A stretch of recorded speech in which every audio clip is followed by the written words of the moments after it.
Thank you.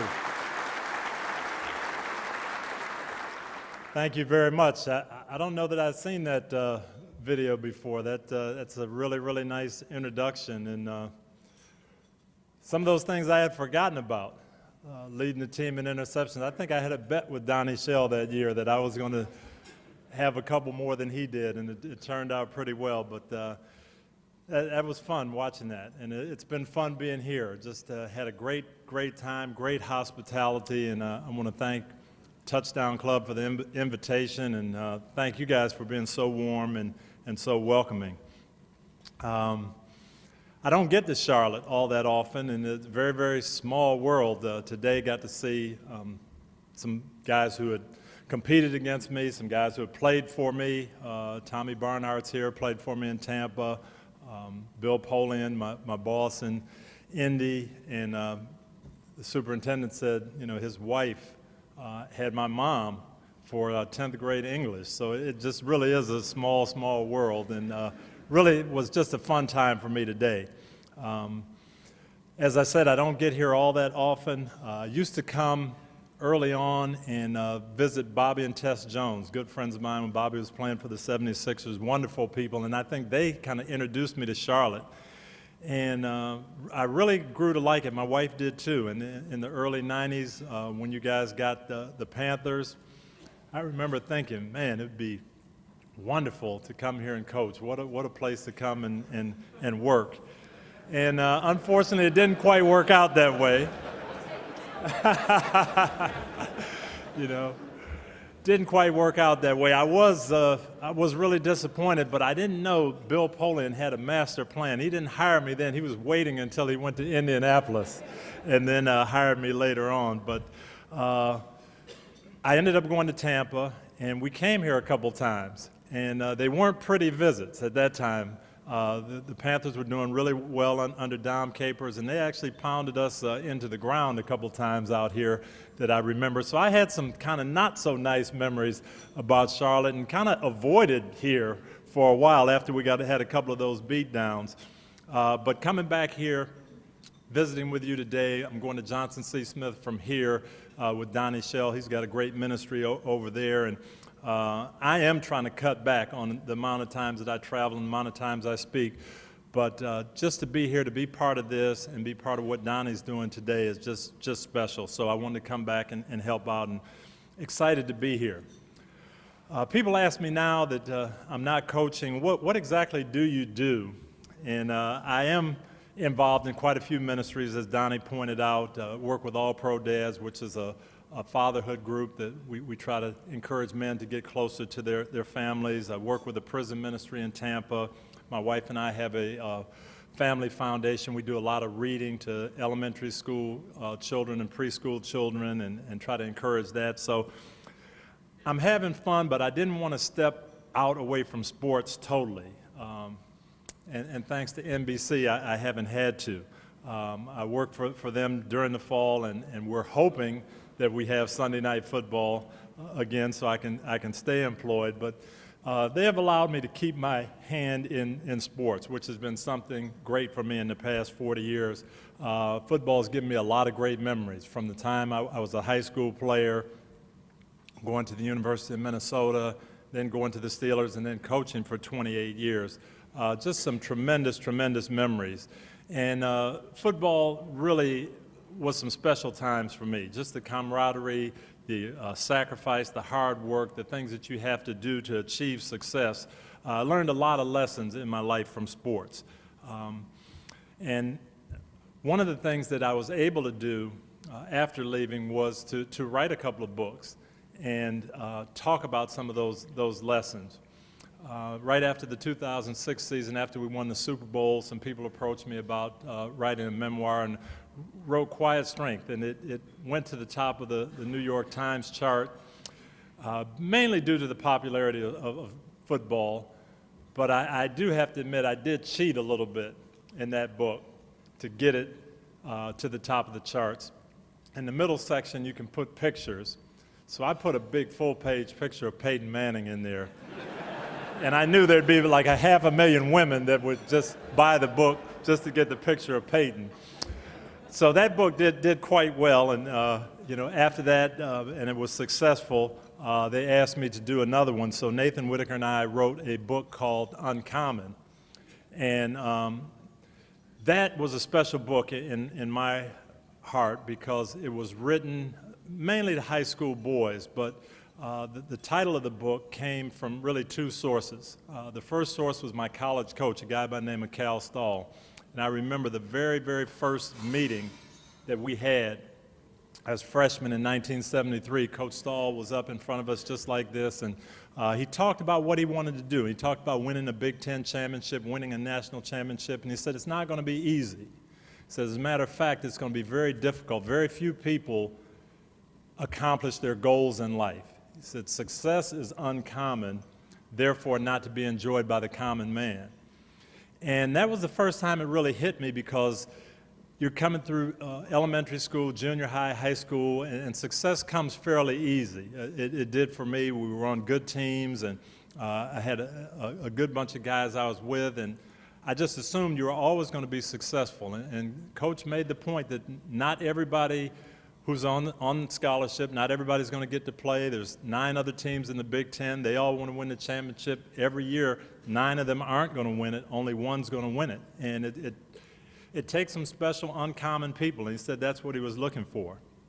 He went on to say that there's 2 ways you can be uncommon in life. Number 1, you can have a talent or a gift so special that no one else has. I talked about this in Houston a while ago, and it just happened that Yao Ming was in the audience. So I had him stand up. I said, here's an example of it. And he stood up, said, not many people are 7 foot 8 inches tall. He's got a talent that is God-given that's just uncommon. We had the Super Bowl in Tampa 2 years ago, and Jennifer Hudson sang the national anthem. And she hit some notes nobody else can hit. And that is a way you can be uncommon, but Coach Stahl went on to say if that was the only way, if the only way you could be uncommon was have that gift that no one else had, that would leave 99% of us out.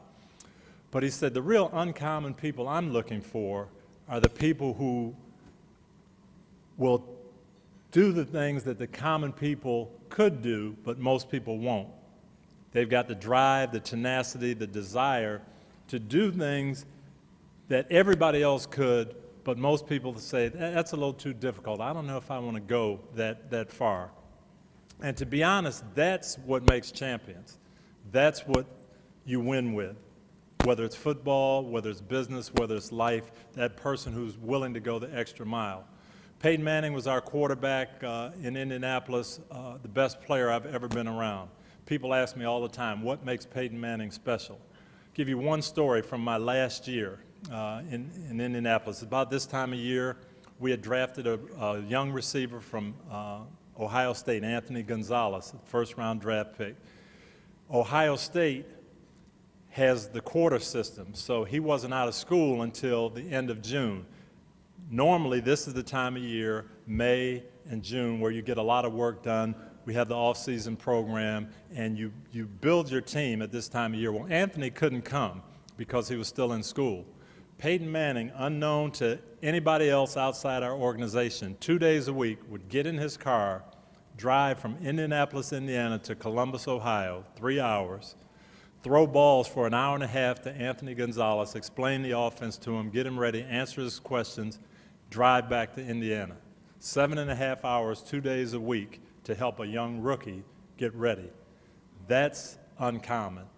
That's how you make a champion. And that's what the book was all about. Now, Nathan and I, in our book, we kind of substituted from Coach Stahl's talk, success is uncommon. We substituted the word significance because I really believe as a Christian that significance is what we should be shooting for, not necessarily success. There are a lot of people successful in life that really don't do anything significant. But we really did want to talk about going the extra mile and being different and standing out. That was the first source of the title of the book from Coach Stahl. The second source was actually from Jesus. I'm a big studier of the Bible, and Jesus has a lot of lessons in there. And I would talk to our teams a lot about things he said. And one of the things I talked about was from the Sermon on the Mountain. And one of my favorite passages in Matthew chapter 7, Jesus said this. He said, wide is the gate and broad is the road that leads to destruction, and many people are traveling on that road. He said, but small is the gate and narrow is the road that leads to life, and only a few find it. And that was always interesting to me. That always stuck out. And when he said that, he was actually talking about salvation. He was talking about heaven and hell. There was, at that time, most people thought that the way to get to heaven was by what you did. Follow these rules, do these things, and you'll go. Don't do these things, and you'll be fine. And he really came with a different thought. He said, that's not the way. You get to heaven through faith in him.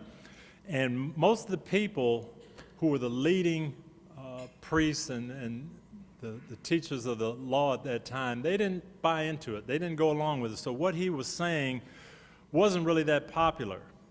And most of the crowd didn't believe it. But what he said was absolutely true. It was true about salvation, and it's true about life. And the point is that sometimes the common way, the popular way, is not the best way. And it's easy to follow the crowd, but it's not always the right thing to do. It's not always the best thing to do. When you are following the crowd, you have to ask yourself why, first of all. Am I following because everyone else is doing it? Am I following for other people's approval? Am I following to fit in? Or am I following because I really don't know which way to go? And sometimes that happens. I remember right after I retired, my wife and I went to the inauguration. It's a great event, and the first one I'd been able to go to. And I wanted to be part of history, so I was there, and everybody told us there's going to be a big crowd, you better go early. We got on the train and went into D.C. at 5:30 in the morning. It's freezing cold. And we got off the train and got up onto street level, and there were people everywhere. Traffic couldn't move. No one was going anywhere. Nobody really knew where they were going. We're asking a lot of people, hey, how do you get there? Fortunately, I had some really great tickets from a congressman in Indiana. He kind of took care of me under the table, so I'm excited.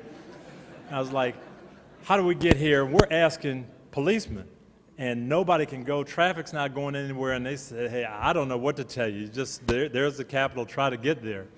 And we got going, and the crowd just kind of took us.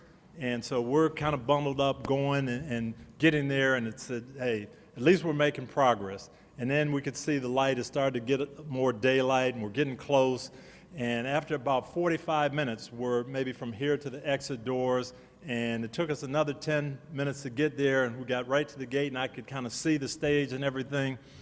I showed the guy my ticket, and he said, you got orange tickets. This is the blue side. You got to go on the west side. And it hit me, for an hour, I've been following the crowd. I didn't know where I was going. They took me to the wrong place, but that's because I followed the crowd blindly without figuring out where to go. And that can happen to us. And sometimes you don't have a choice because you don't know where to go, but many times we really do know, okay? But it's easier to follow the crowd. It's easier to go with the momentum than stand against the crowd and go the other way. That's what I had to do to get to the blue seats. I had to walk through the crowd, go in the opposite direction, fight through traffic to get where I wanted to go. And that's the message that was in that book, the message to young people. Because sometimes the crowd doesn't take you to the right place. Our young people right now, the crowd is telling them a lot of things about life, and most of them aren't really true. One of the things the crowd is telling them is that education isn't important. When I was on the President's Council on Service and Civic Participation, Colin Powell did a survey for President Bush in 2006 and pointed out that one high school student every 29 seconds drops out of school. It's over 1 million a year because the crowd is telling them education really isn't that important. It doesn't matter if you hang in there and fight through it and graduate or not.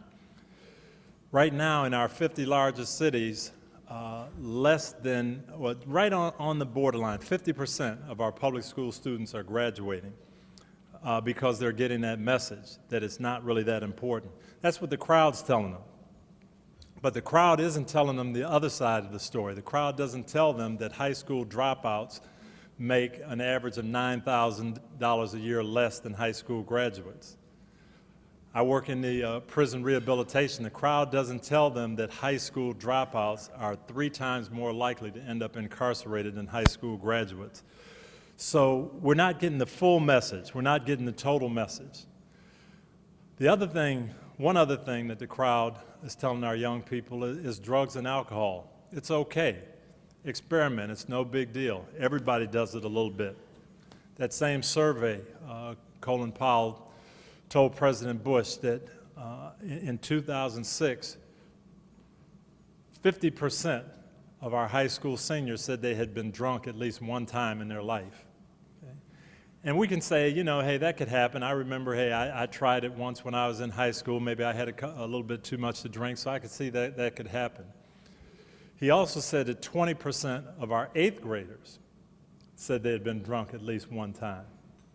Shocking to me, but now as I'm doing a little bit more work in middle school, I see it. But all these things are the messages that our young people are getting about following the crowd. So I really have a couple of messages today in our time together. The first message is to the adults in the audience. We've got to be better examples. Okay? We've got to get the message out of what's really important to our kids. And if people call it old-fashioned, if they call it conservative, if they call it weird, don't worry about it. I just choose to call it uncommon. But we've got to let our kids know what's important, what's in store for their futures, and the things that they have to do. Now, the thing we've got to understand about that is kids don't just listen to us. They watch. Okay? So we've got to make sure that our lifestyle, the way we do things in all situations, matches up with what we talk about. And it's not only important that our kids get this message, but we've got to get that across to our family, our neighbors, our co-workers, our clients, everybody that we come in contact with, because you never know who you're going to impact. Okay? I say this because the gentleman that spoke just before me was a co-worker of mine with the Pittsburgh Steelers. And he had the biggest impact on me of anybody I've ever been around other than my parents. I got there to Pittsburgh as a young rookie, 21 years old, trying to find out what the National Football League was all about. And I had some perceptions of what it was all about. And I wanted to be a star, and I wanted to win a Super Bowl, and I wanted to make some money. And I got to see this guy, Donnie Shell. And Donnie was a great player, tremendous player, should be in the Hall of Fame now. Definitely should be in the Hall of Fame.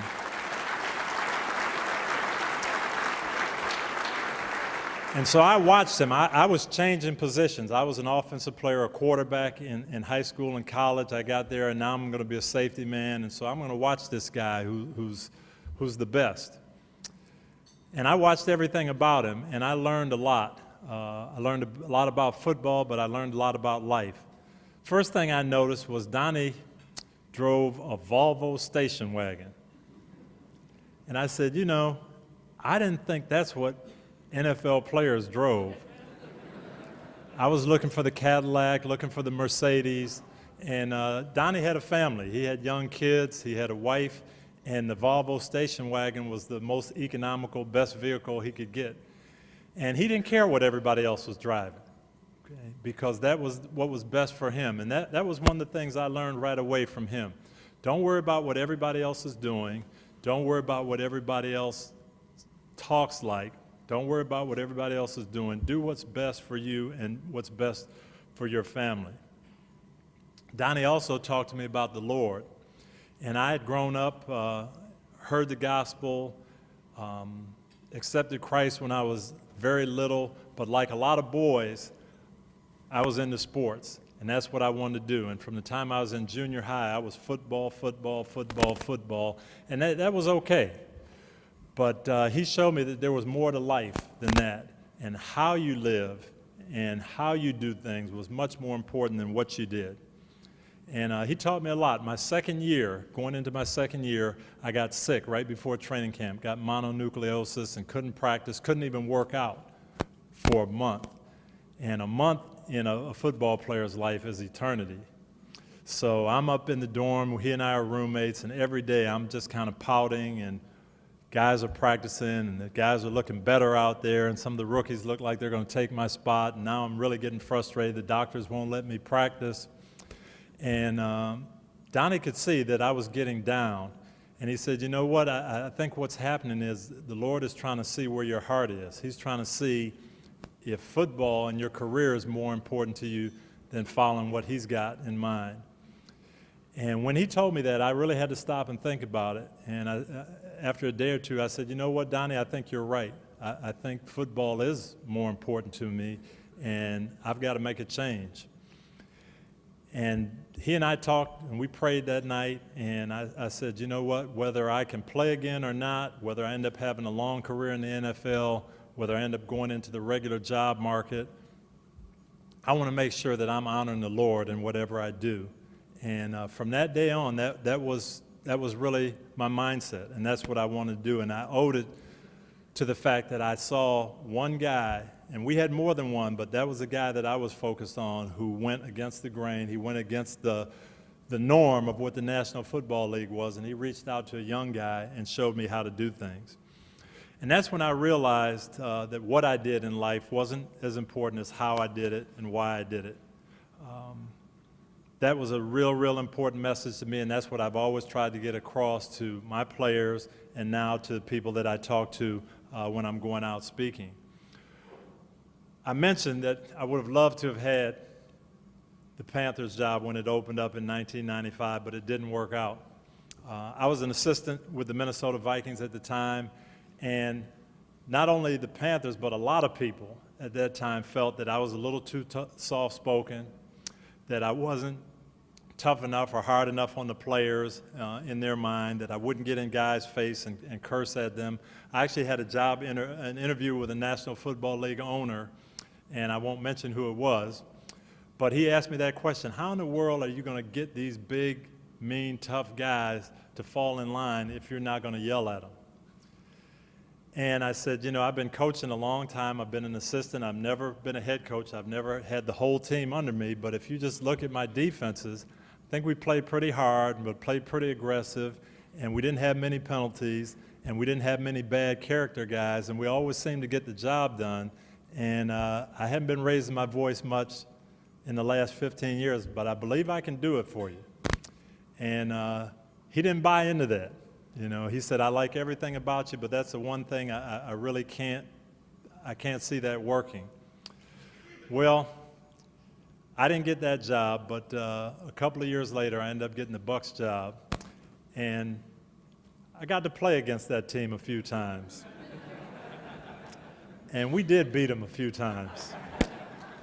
And one of the most satisfying things was to have this guy come to me and say, hey, I appreciate now what you were saying, and I'm glad to see that it does work, and I appreciate the job you're doing in Tampa. And that was meaningful to me. It was special to me. I just remember going through that process, being a little bit frustrated, coming in second in a lot of job interviews, but I just remembered I didn't feel like I was going to change. As people told me, well, if you want to get a head job, you're going to have to do this, and you're going to have to demonstrate that fire, and you're going to have to get on guys, and you're going to have to be different and be more like the perception of what we think a head coach should be. And I remember when I went to work for Coach Knoll in 1981, he gave me two pieces of advice. He said, number one, be yourself. That's what I'm looking for. I want you to be the person that I hired. Don't try to be anybody else. Be yourself. And number two, he told me, your job as a coach is just to help your players be the best they can be. And that's something I never forgot when I was coaching, because I always felt that the coaches that helped me be the best I could be were the ones that explained things to me, that encouraged me, that taught me. And yeah, they got on me when I needed it, but more often than not, what I needed was teaching. What I needed was encouragement. And not somebody to tell me when I dropped the ball, say, that was a bad play, you dropped the ball. I know that, I understand that. How can you help me get better, make the situation better? One of the things that I was really, really proud of in my career was that I didn't change. I did stand strong to my convictions, and I really, the last 4 or 5 years that I was coaching, I wanted to coach and let people know that you could be successful in the NFL arena in a rough, tough environment by talking about mutual respect, by talking about loving each other, building a family atmosphere, and getting a team to really buy into that. That's what I'd really like to leave with the adults today. We've got to preach those things. We've got to show those things. We've got to teach our young people that they can go against the grain of public perception, away from the things that our young people are being told you have to do. And we can live it, we can talk it, we can do it, and we can be that example for them. The second message is really to the young people in the crowd. And we have a few of them. I signed a lot of books out there, and it was great to see some of the young people. And to you, I would just say, be careful who you follow. Pick your role models, pick your mentors well. And I know as a young person, it's hard not to follow the crowd. Everyone wants to be thought of as being in that in crowd and being there. No one wants to be thought of, in my day and age, we kind of talked about it as being square. I don't know what the terminology is now. My son's 19, he says lame is what they call it now. Nerd, geek, suspect, that's another one he has. No, Dad, he's suspect, Nobody wants to be in that out crowd. Everybody wants to be in the in crowd. It's hard for a young person to say, you know what, I'm going to study tonight. I'm going to the library. I'm going to Bible study. I don't need to hang out. But that's what we have to do. Even when the majority of people aren't going that way, you've got to stick up for what you believe in. I spend a lot of time going around now talking to young people, high school students, college students, and talk about being uncommon and being different. And what does that really mean? It means being careful where you go, what you do, who you listen to. The introduction to the book Uncommon talks about two young men that I met in Indianapolis. One of them was an inner city kid from the city of Indianapolis. One was a kid from outstate farmland of Indiana, but they were very, very much alike. Very, very talented, very smart. They came from caring families, but they both ended up following the wrong crowd. They both ended up making bad decisions, one of them with alcohol, one of them with a weapon. And they both ended up in prison before they were 20 years old. They really didn't think that their parents understood them. They didn't think their parents had the best thing in mind for them. They thought their parents were just trying to stifle their fun. And they didn't think their parents were all that smart when they told them to be careful who they hung out with. And they thought that the crowd that they hung with was really their friends and the people that were going to be with them forever. But they found out something different, both of these guys, when they went to prison. They found out that crowd that they thought was so close to them really didn't care all that much about them. The crowd never came back to visit them. As a matter of fact, the only people that came to visit them in prison were the people that they weren't listening to, their parents. But they also, both those boys found out one other thing, that even when the crowd let them down and even when they felt like they had made some mistakes, God was still there for them. And since that book has been published, it's been great because both of these guys are out now. They're both back in Indiana. They're very, very productive now, and it's been fun to see them bounce back. But if they were here today, they would certainly tell you, young people, be a leader, don't be a follower. Do what you know is right, and don't feel like you have to follow the crowd. That's a message we need to hear more today than ever. That's a message we've got to try to help get across as adults, and the best way to do that is by our actions. Make sure we're modeling the right things. Make sure we're there for our young people. Make sure when they need to talk, we're there with a listening ear. When they need some advice, we're there to give it. And if we can do it in love and do it in support, that's how we're going to make Charlotte a better place to live, and that's really what's important. I thank you so much for your time. I thank you for your attentiveness. Thank you for supporting the Touchdown Club, and definitely hope you'll support Johnson C. Smith in their efforts too. Thank you very much.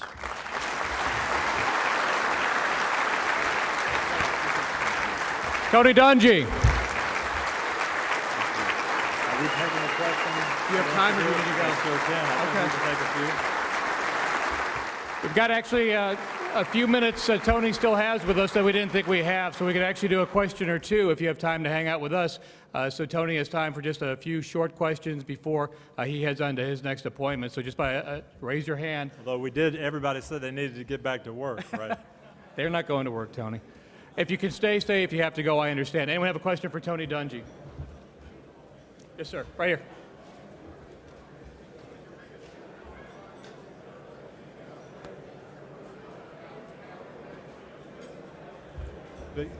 Biggest influence in terms of? Okay. His question was, who was the biggest influence on me in my path to take? And I'd have to say I had two or three. My mom and dad were a tremendous influence, and I thank God that I had those parents that guided me. And then Coach Noel was huge too. Coach Noel was a great mentor for me, and he really did talk about your life more so than the sport of football. He taught us life lessons, and again, I tried to emulate that when I was coaching as well. Another question? Who was the fastest, you or Donnie Shell? Who was the fastest, Donnie Shell or me? I'd have to say Donnie was. Donnie had competitive speed, and there were a lot of fast guys in the NFL, guys that supposedly ran 4.3, 4.4 40s, and Donnie would catch them all. And if someone broke away, he had that extra gear to go get him, just competitiveness. So I don't think I ever outran him, but I tried to know a little bit more of where to go so I could beat him to the punch. So. Another question? Yes, sir.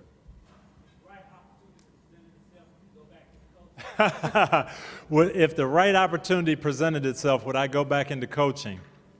I had a really great job. I had the best job you could have in Indianapolis. We had a great team, great ownership, great GM, and I stepped down really because it was time for me to step down. But if you ask me that question at like 7:30 at night when we're trying to get the 4 kids in bed and they won't listen and they're not ready to go to sleep, if you gave me a contract at that time, I might go back. But 99% of the time, I'd say no. Yes, sir. You say, obviously, Peyton Manning is the best offensive player you've ever coached. How about defensively, since you're a defensive coach? Well, I've been around some great defensive players. We had Rod Woodson in Pittsburgh, Coach Donnie Shell and Mel Blount, who were just phenomenal. In Kansas City, I was around Derek Thomas and a guy named Albert Lewis. Minnesota, John Randall was a phenomenal defensive player. Down in Tampa, Derek Brooks, Warren Sapp, and John Lynch. We had Dwight Freeney in Indianapolis. I was around a lot of great players. And it's really hard to pick out one defensive player, but I was a young assistant, so I guess I can still take credit for Joe Green. And that combination of ability and leadership and desire and never say die and leadership, Joe was the kind of the rock we built around in Pittsburgh. So I'd have to say Joe Green. Other questions? Yes, sir. You mentioned you had the perception of the NFL early on when you were going into it. What would be the one thing that was a surprise that you learned about professional sports on that level that you didn't anticipate or didn't expect to learn? I learned 2 things about the NFL when I got there, and both of them with the Steelers. The first thing I learned, and Coach Knowles said it, he said, champions don't do extraordinary things, they do the ordinary things better than everyone else. And the championship teams were really built on working together, on smart players, we had the smartest group of guys I've ever been around, not even close. That Steeler defense that I walked into, extremely smart guys, and that's what made it. The other thing I learned was that so many people came into the NFL with the idea of playing the game and not the idea about living. And Coach Noel always said it, that football's a game, it's a profession, but it's just a game, it's not life. And so many guys didn't listen to that lesson. And guys who didn't really had a struggle with life away from the game. But the guys who were smart and listened and didn't get too caught up with the glitz and glamour, they were the guys that did well in life afterwards. And again, that was something I tried to get across to my players. Warren Sapp is scheduled to speak here in a couple of times. Don't miss it. Warren Sapp, he said, is going to be here. Very entertaining, very smart guy. Yes. You'll love him. Now, he was one of the guys I had to try to rein in and rope in. But Warren is a very, very bright guy. Again, one of the best defensive players I've ever been around.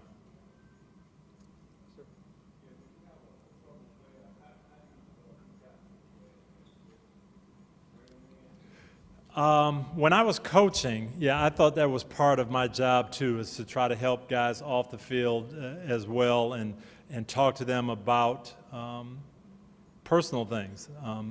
Because I felt my job was not just to make them better players, but help them to be better men.